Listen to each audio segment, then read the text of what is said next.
Hi friends, welcome to SSC GD aspirant YouTube channel. ఈరోజు మనం వచ్చేటప్పటికి సిఎస్ఎఫ్ ఫైర్మెన్ కానిస్టేబుల్ 2024కి సంబంధించి అడ్మిట్ కార్డ్స్ రిలీజ్ అవ్వడం జరిగింది కదా. అందులో ఇన్స్ట్రక్షన్స్ ఏంటి, ఎగ్జామ్ ఫిజికల్కి మనం ఏమేమి పట్టుకెళ్ళాలి, ఏమేమి సర్టిఫికేట్స్ పట్టుకెళ్ళాలి అన్నది వీడియోలో చూద్దాం. ఓకేనా. వీడియోలోకి వెళ్ళే ముందు ఇంకా ఎవరైనా అడ్మిట్ కార్డ్ డౌన్లోడ్ చేసుకోకపోతే అడ్మిట్ కార్డ్ డౌన్లోడింగ్ లింక్ అనేది మన వీడియో డిస్క్రిప్షన్లో ఇవ్వడం జరిగింది. అక్కడికి వెళ్ళి లాగిన్ అయ్యి డౌన్లోడ్ చేసుకోండి. ఓకేనా. ఇంక మన వీడియోలోకి ఇంకా టాపిక్లోకి వెళ్ళినట్లయితే అడ్మిట్ కార్డ్ ఇంటర్ఫేస్ అనేది ఇలా వస్తుంది. ఓకేనా. మన డీటెయిల్స్, మన ఫాదర్ నేమ్, మదర్స్ నేమ్, మన category, gender, date of birth, domicile state, identification marks, అలాగే మన అడ్రస్. కింద వచ్చేటికి లాస్ట్ ఎగ్జామినేషన్ సెంటర్ ఏంటి, కంప్లీట్ అడ్రస్, అలాగే డేట్, రిపోర్టింగ్ టైం ఏంటని ఇచ్చాడు. ఓకేనా. ఇంక మన ఇన్స్ట్రక్షన్స్లోకి వెళ్ళినట్లయితే ఫస్ట్ ఇన్స్ట్రక్షన్ వచ్చేటప్పటికి బ్రింగ్ దిస్ ఈ admit card to recruitment centre duly. First instruction ఏంటంటే మనకు అడ్మిట్ కార్డులో ఇక్కడ స్పేస్ ఇచ్చాడు కదా, ఈ స్పేస్లో అనేది మనం ఒక రీసెంట్ పాస్పోర్ట్ సైజ్ ఫోటోగ్రాఫ్ అనేది ఎఫిక్స్ చేసుకుని అంటించుకుని వెళ్ళాలి. ఓకేనా. సెకండ్ పాయింట్ వచ్చేటప్పటికి ఎవరైనా males only male recruitment process, ఎవరైనా ఫీమేల్స్ అప్లై చేస్తుంటే వాళ్ళ అడ్మిషన్ సర్టిఫికేట్ అనేది రిజెక్ట్ చేయడం జరిగింది అని ఇచ్చాడు. ఓకేనా. థర్డ్ది ఏంటంటే ఎడ్యుకేషన్ క్వాలిఫికేషన్ 12th పాస్ అయిన వారు మాత్రమే, 12th పాస్ అయిన వారు మాత్రం విత్ సైన్స్ సబ్జెక్ట్ వాళ్ళు మాత్రమే దీనికి అర్హులు అవుతారు. ఎవరైనా ఇంకా 12th పాస్ అవ్వని వాళ్ళు ఉంటే వాళ్ళు ఇన్ఎలిజిబుల్ అని చెప్పాడు. నాట్ బి ఎలిజిబుల్ అని ఇచ్చాడు. Okay. Third point. Fourth point వచ్చేటప్పటికి రిపోర్టింగ్ టైం అనేది 6 AM. ఓకేనా. Recruitment process will 6:30 AM sharp 6:30 AMకి రిక్రూట్మెంట్ ప్రాసెస్ అనేది స్టార్ట్ అయిపోద్ది అని ఇచ్చాడు. ఓకేనా. చెక్ ది ఈ admit card careful and bring if any the notice of recruitment board. ఓకేనా. ఈ అడ్మిట్ కార్డ్ ఒకసారి చెక్ చేసుకోమంటున్నాడు, ఏమేమి పట్టుకెళ్ళాలో చూసుకోమంటున్నాడు. ఓకేనా. మన ఎగ్జామ్కి ఏమేమి పట్టుకెళ్ళాలంటే అక్కడికి వెళ్ళేటప్పుడు 4 passport size photographs, 4 passport size photographs, అలాగే ఒరిజినల్ ఎడ్యుకేషనల్ సర్టిఫికేట్స్. అంటే మీరు ఈ క్వాలిఫికేషన్ వచ్చి ఇంటర్మీడియట్తో పాటు మీరు ఇంకా డిగ్రీ కానీ పీజీ కానీ చేస్తుంటే ఆ సర్టిఫికేట్స్ కూడా పట్టుకెళ్ళండి. అలాగే మీ క్యాస్ట్ ఏంటి, ఈడబ్ల్యూఎస్, ఓబీసీ అయితే ఓబీసీ, ఎస్సీ అయితే ఎస్సీ, ఎస్టీ అయితే ఎస్సీ. ఓకేనా. ఆ సర్టిఫికేట్స్ పట్టుకెళ్ళాలి. అలాగే డొమిసైల్ సర్టిఫికేట్ పట్టుకెళ్ళండి. ఓకేనా. అలాగే అంతే పట్టుకెళ్ళండి. వాళ్ళతో పాటు 1 సెట్ ఆఫ్ జిరాక్స్ కాపీస్, ప్రతిదీ కూడా 1 సెట్ అని ఉంది, 2 sets జిరాక్స్ కాపీస్ తీసుకుని పట్టుకెళ్ళి వెళ్ళండి, ఎందుకైనా మంచిది. ఓకేనా.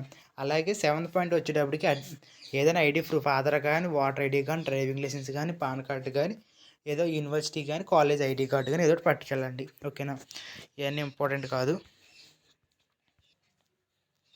ఇక మనకి 10th పాయింట్ చూడండి.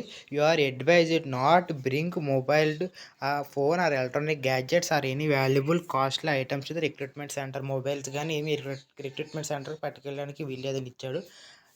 CSF will not be responsible for any loss in the record.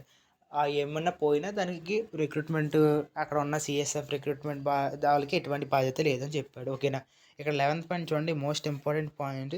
If education certificate me education certificate అనేది హిందీలో కానీ ఇంగ్లీష్లో కానీ ఉంటే పర్వాలేదు. ఒకవేళ ఇంగ్లీష్లో లేకపోతే ఏం చేయాలంటే మీరు హిందీలో ఇంగ్లీష్లోకి నోటరీ చేయించుకోవాలి, ట్రాన్స్లేషన్ చేయించుకోవాలి. అంటే సపోజ్ తెలుగులో ఉందనుకో, తెలుగులోది ఇంగ్లీష్లోకి హిందీలోకి ట్రాన్స్లేట్ చేయించుకుని నోటరీ చేయించుకోవాలని చెప్పాడు. ఓకేనా. అది 11th పాయింట్. ఓకేనా. ఒకవేళ in case of ex service man అయితే బ్రింగ్ డిశ్చార్జ్ బుక్ తీసుకోమన్నాడు. అలాగే undertaking as per annexure 8, annexure 9 notification, annexure 8, annexure 9 తెచ్చుకోమని అంటున్నాడు. ఓకేనా. ఇక్కడ మనం 16th పాయింట్ చూసినట్టయితే you should come prepare to stay 1 or 2 days. అంటే రిక్రూట్మెంట్ ప్రాసెస్ 1 రోజు పట్టచ్చు, లేదా 2 రోజులు పట్టచ్చు, దాన్ని తగ్గట్టు అరేంజ్మెంట్ చేసుకోండి. అలాగే no TRDA will admissible to journey and stay. Journey చేయడానికి అలాగే అక్కడ ఉండడానికి ఎటువంటి టీఏలు ఎటువంటివి ఇవ్వబడవు అని చెప్తున్నాడు. ఓకేనా. అంతే. ఇంపార్టెంట్. ఇప్పుడు ఏంటంటే దీంట్లో మనం మెయిన్గా పట్టుకెళ్ళవలసినవి ఏంటంటే ఎగ్జామ్ హాల్కి దీని మీద ఇక్కడ పాస్పోర్ట్ సైజ్ ఫోటో అతికించాలి. ఓకేనా. ఇక్కడ పాస్పోర్ట్ సైజ్ ఫోటో అతికించాలి. అలాగే ఒక 4 పాస్పోర్ట్ సైజ్ ఫోటోలు చెప్పాడు. ఒక 5 కానీ 6 కానీ passport size recent passport size photos పట్టుకెళ్ళండి. మ్యాక్సిమం దీంట్లో ఏ అప్లికేషన్‌లో ఏ ఫోటో పెట్టారో ఆ ఫోటో పట్టుకెళ్ళడానికి ప్రిఫరెన్స్ ఇవ్వండి. ఓకేనా. నెక్స్ట్ వచ్చేటప్పటికి మీరు అలాగే ఎడ్యుకేషన్ మీ 10th సర్టిఫికేట్, అలాగే ఇంటర్ సర్టిఫికేట్. ఒకవేళ మీరు ఫర్దర్‌గా డిగ్రీ గానీ, పీజీ గానీ, పోస్ట్ గ్రాడ్యుయేట్ కానీ చేసినట్లయితే ఆ సర్టిఫికేట్స్ కూడా పట్టుకెళ్ళండి. అలాగే మీ క్యాస్ట్ సర్టిఫికేటు ఎనెక్జర్ ఫామ్‌లో ఉండేటట్టు చూసుకోండి. క్యాస్ట్ సర్టిఫికేట్ ఓకేనా. క్యాస్ట్ సర్టిఫికేట్ ఈడబ్ల్యూఎస్ అయితే ఈడబ్ల్యూఎస్, ఓబీసీ అయితే ఓబీసీ, అలాగే ఎస్సీ అయితే ఎస్సీ, ఎస్టీ అయితే ఎస్టీ. ఎవరికైతే ఏజ్ రిలాక్సేషన్ ఉందో ఆ ఏజ్ రిలాక్సేషన్ సంబంధించి ఎనెక్జర్ ఫామ్ సర్టిఫికేట్ కూడా పట్టుకెళ్ళండి. ఓకేనా.